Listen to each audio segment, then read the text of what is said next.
waivers have hit. The Eagles have made a claim. And what a payoff this is for long-time PHLY sickos. Think about this. We talked about it on the PHLY draft show with Fran Duffy, his favorite player in the draft. We talked about it last week with a certain national reporter, Willie Lampkin, the offensive lineman from UNC, the undersized guy who had everything else you could ever want, claimed by the Eagles, E.J. Smith. He is an Eagle. We will talk about it in a sec. But first, let's hear what Mina said about it. How has Willie Lampkin looked? Oh, he got hurt the last game. He did? I didn't know that. I was okay. This is a funny one because I like Rams preseason, which I truly didn't know that they picked him up in free agency, right? I'm not keeping track of the UDFA signings around the league. Then you're looking at the depth chart for the first preseason game, and I see him and I get really excited. Comes into the game and I'm like gassing him up to the point where everyone's like, "Are you really like this is we're in the third quarter. This is an undrafted center. He's tiny." Are you making fun of him? Yeah. Yeah, I was like, no, like I'm telling you guys.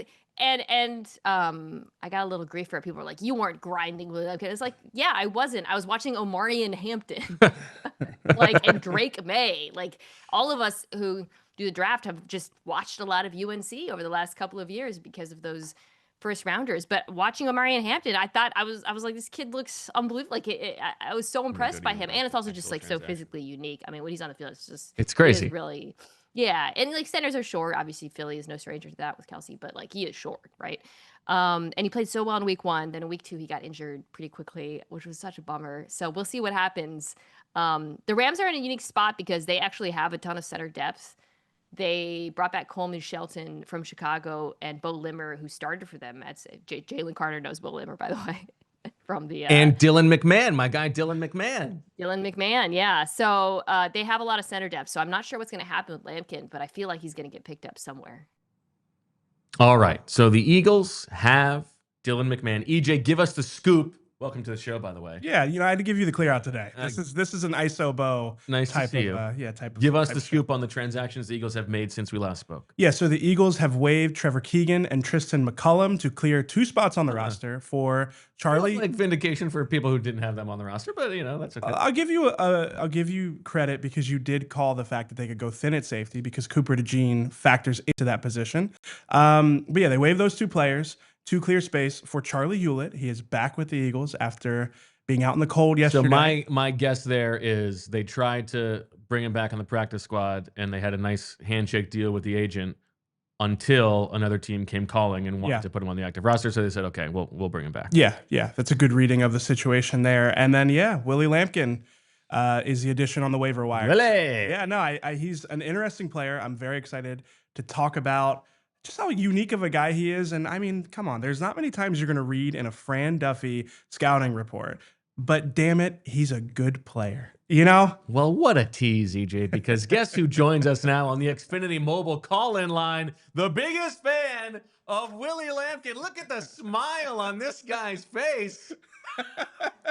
Fran, congratulations.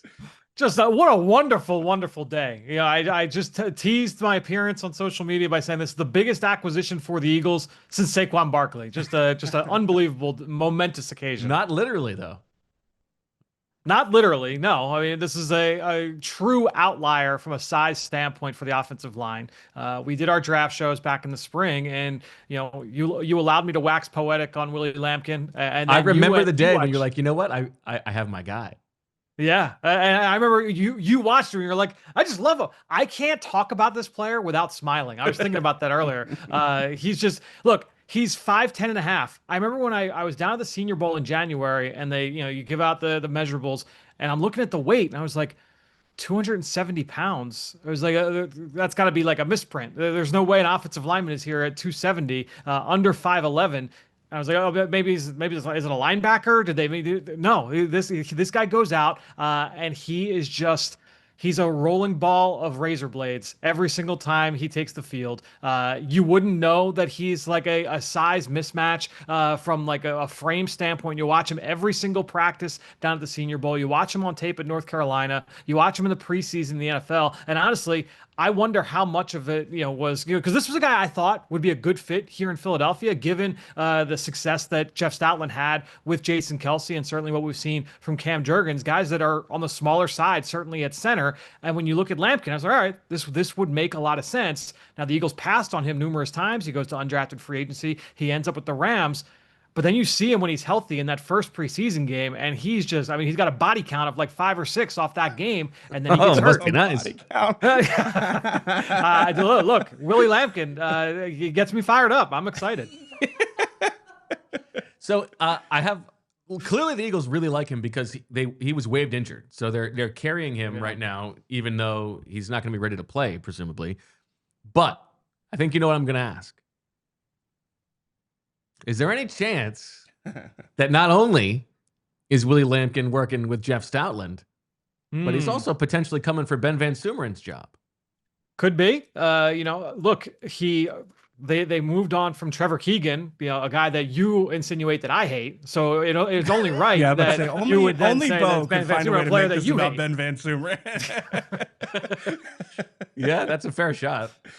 You think I could do honestly, that? I did think that was a fallback plan for Willie Lampkin, was that he could be Scott Matlock out with the Chargers, and you look at there have been like some heavy fullback tight ends that are essentially 6th offensive linemen, but line up with the tight ends. There are a couple of those around the NFL, and I thought that would be a fine fallback option for Lampkin if center just proved to be too much. But I got to be honest, like watching him from the preseason, I'm like, yeah, this guy belongs in the NFL.